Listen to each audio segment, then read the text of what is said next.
Chegamos agora no sepulcro vazio e vamos ver um pouco da arqueologia desse lugar antes de a gente entrar. A primeira coisa que a gente vê aqui é uma parte elevada de pedra que cria uma espécie de uma canaleta. Para que isso?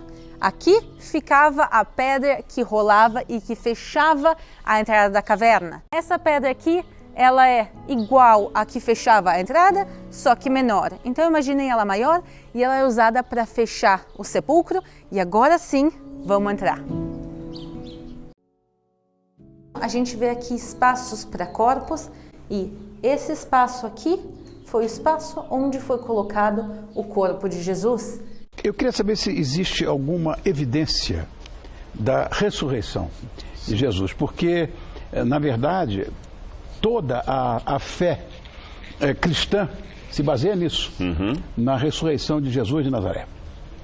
A primeira evidência que eu poderia dizer da ressurreição, Rony, é uma evidência indireta, é o escândalo. Por que escândalo? Raciocinemos que Cristo morreu crucificado, até historiadores ateus admitem. Nós temos evidências disso. Você tem, Suetônio fala da crucifixão de Jesus, Tácito fala da crucifixão de Jesus, Flávio Josefo fala da crucifixão de Jesus. São elementos fora da Bíblia que mencionam Cristo crucificado. Então, que ele morreu crucificado, isso é fato, uma vergonha.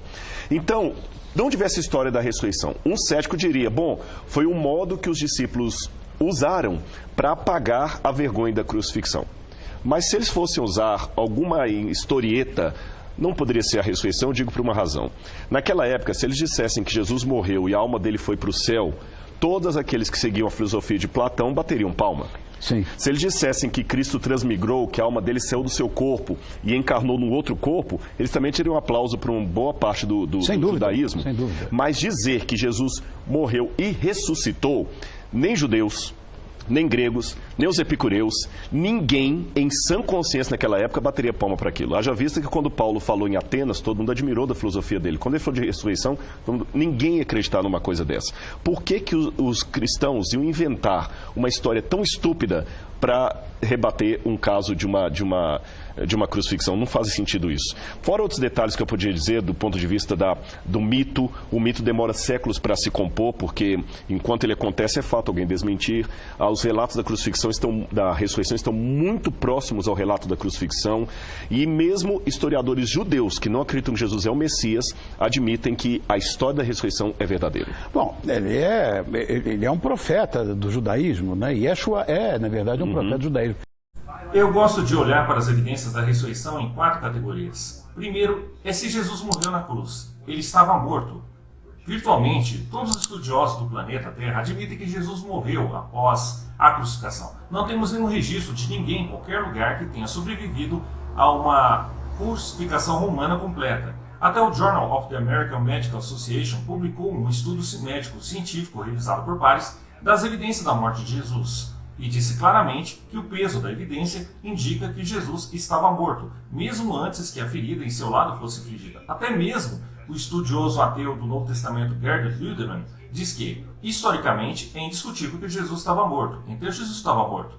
A segunda categoria de evidência são os primeiros relatos que temos para a ressurreição. Em outras palavras, eu costumava pensar como ateu que a ressurreição era uma lenda e levou muito tempo para se desenvolver no mundo antigo. Mas o que aprendi é que preservamos para nós um credo, um princípio da igreja cristã, um credo que é um relato baseado em testemunhos oculares da ressurreição de Jesus. Este credo foi datado por estudiosos como dentro de meses após a morte de Jesus, dentro de alguns meses. Isso é ouro histórico? Então nós recebemos notícias recentes da história antiga sobre a ressurreição.